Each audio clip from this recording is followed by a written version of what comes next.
Je me souviens que Maître Vergès, Maître Savria, etc., à l'époque, j'ai travaillé avec Maître Vergès sur la question du crime d'État.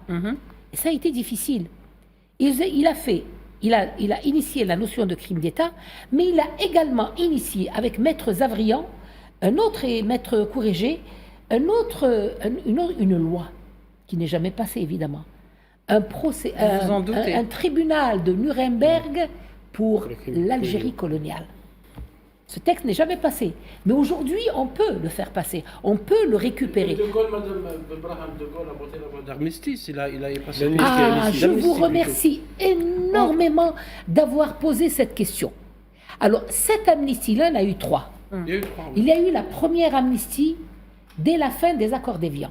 La première amnistie, c'est pour effacer, parce que l'amnistie, ça veut dire quoi? Beaucoup de gens ne comprennent pas.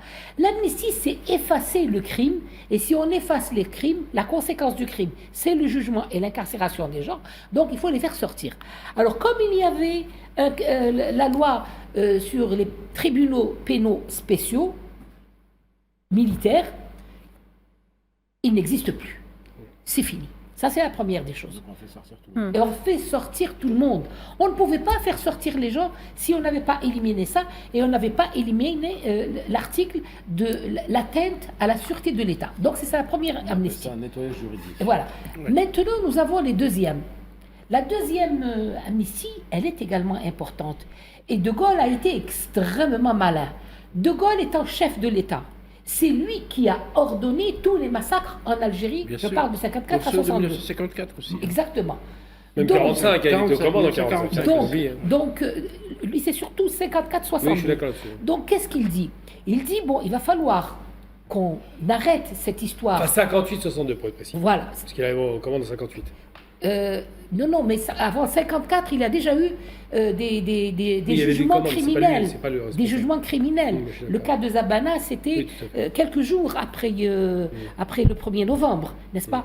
Donc, il fallait faire tout pour arrêter ce type de poursuite éventuelle contre qui? Contre les militaires. Parce que les militaires vont vous dire, mais nous, on a exécuté les ordres du président. Donc, pour les couvrir, pour les protéger, et pour ne pas être poursuivis en France, écoutez bien ce que je dis, en France, il fait une loi d'amnistie. Mais cette loi d'amnistie, qu'est-ce qu'elle vaut pour moi? Moi, victime des crimes coloniaux, elle ne vaut absolument rien. Elle vaut pour les militaires français en France. Mais elle ne m'interdit pas à moi, en tant qu'Algérien, victime, de demander mes droits. Je vous donne un exemple. Jamila Boubacha.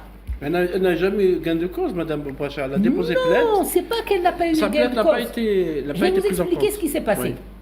Madame Boubacha a été torturée. Elle a été torturée en Algérie. Oui. Donc, ça a été la première femme, la première algérienne, qui a déposé plainte contre le ministre de la Justice et également le général El Rey, qui gouvernait l'armée en Algérie. Et cette plainte n'a pas fonctionné en Algérie, mais elle a été transférée en France parce que c'est une plainte pour torture.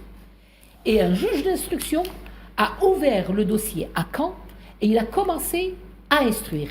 Et effectivement, ce qu'avait dit Madame Jamila Boubacha était juste.